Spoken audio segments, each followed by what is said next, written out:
Hola a todos, muchas gracias por visualizar este video, espero que se encuentren muy bien. Vamos a trabajar sobre lo que llamamos factores de la calidad del software. Antes de ir de lleno a los factores, la intención es reforzar, refrescar o revisar algunas definiciones importantes que tienen que ver justamente con el contexto de esto que vamos a trabajar. Una de las acepciones de la palabra calidad es adecuación de un producto o servicio a las características especificadas. Si a esta definición la asociamos al software, pensando en ese conjunto de programas, instrucciones y reglas que usamos para ejecutar determinadas tareas en una computadora, claramente estamos en presencia de algo vital para el desarrollo, no solo de ciertas soluciones o aplicaciones, sino también para la industria del software o para la industria informática en su conjunto, ¿no? Conocer los factores de calidad del software y la manera de medirlos es importante para programar y para generar esas soluciones o aplicaciones de las que hablábamos. Desde una mirada amplia, la calidad del software excede claramente el análisis de su funcionalidad e incluye otros elementos que inciden sobre el proyecto en sí, su equipo de desarrollo y el usuario u operario, que es quien luego lo va a utilizar. ¿Cuáles son entonces los elementos sobre los que se posa la mirada cuando pensamos en la calidad del software? Y ahí podemos mencionar, digamos, algunos factores típicos, ¿no? En particular vamos a mencionar a 6 de ellos que de alguna forma son quizás los más importantes, los más marcados o los más trascendentes. El primero de ellos es la funcionalidad. Algo funcional, pensando en una obra, producto, técnica, es algo eficazmente adecuado a sus fines. Es decir, hace aquello que estamos esperando que haga. Es la calidad, es la capacidad, perdón, de ese software para realizar las tareas que esperamos que haga de manera adecuada, ¿no? De forma correcta.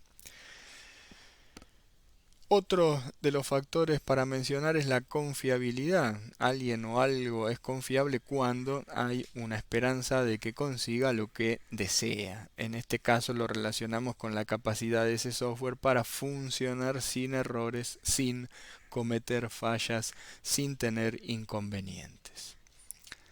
La eficiencia es otro de los factores, la capacidad de lograr los resultados deseados con el mínimo posible de recursos. Se hace referencia al rendimiento del software pensando en su rapidez para alcanzar lo buscado, relacionándolo con los recursos que utiliza para hacerlo. Hay un aspecto temporal y otro de recursos que se fusionan de alguna manera en la idea de eficiencia. El cuarto factor para mencionar es la usabilidad. Usar es hacer servir una cosa para algo. En este caso se hace referencia a la facilidad de uso de ese software o sistema y de cuál es la experiencia del usuario operario para manejarlo. Hay una idea de mayor o menor esfuerzo para usarlo, lo cual seguramente hará más o menos atractivo su uso por parte del operador. El quinto factor para mencionar es la mantenibilidad. El mantenimiento es el conjunto de operaciones y cuidados necesarios para que las instalaciones puedan seguir funcionando adecuadamente. En este caso, lo relacionamos con la capacidad o facilidad para realizar cambios o mejoras en el software. Aquí los aspectos de modularidad y documentación son vitales para lograr esos objetivos, de modo que son elementos a evaluar y tener en cuenta en todo desarrollo. La idea final está en que el software pueda seguir adaptándose y usándose con el transcurso del tiempo.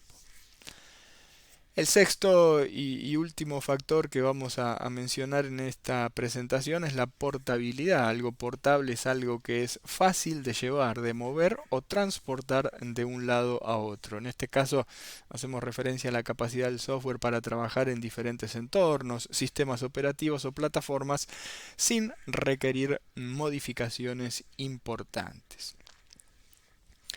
Algo que surge naturalmente de la mirada que tiene que ver con el hecho de concentrarnos en estos 6 elementos, en estos 6 factores, es la necesidad de medir esto y de alguna manera trabajarlo con algunos indicadores, ¿no? Entonces podemos pensar en algunas métricas de funcionalidad, por ejemplo, como el porcentaje de los requisitos que se han cumplido, la cantidad de requisitos implementados versus los originalmente especificados. Plantear métricas de confiabilidad puede tener que ver con orientar a mostrar la cantidad de fallas o errores detectados en un tiempo determinado. Pensar en métricas de eficiencia, podemos, digamos, centrarnos en mostrar cuántos recursos son utilizados para realizar una determinada tarea en un determinado tiempo. Pensando en métricas de usabilidad, podríamos de alguna manera relacionarlo con tener en cuenta la experiencia del usuario, su aprendizaje, la forma en que la interacción software-operador se realiza, por ejemplo, el número de pantallas, la cantidad de parámetros que debe ingresar el usuario, etcétera.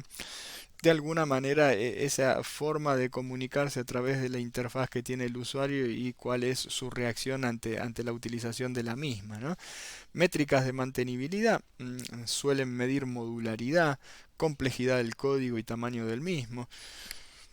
Si ahora orientamos algunas métricas de portabilidad, podemos pensar que evalúan habitualmente si el software puede usarse sin problemas en diferentes plataformas, de modo tal que vemos que hay un conjunto de indicadores, de elementos que nos permiten medir justamente esta cuestión que tiene que ver con esos factores mencionados asociados a la calidad del software.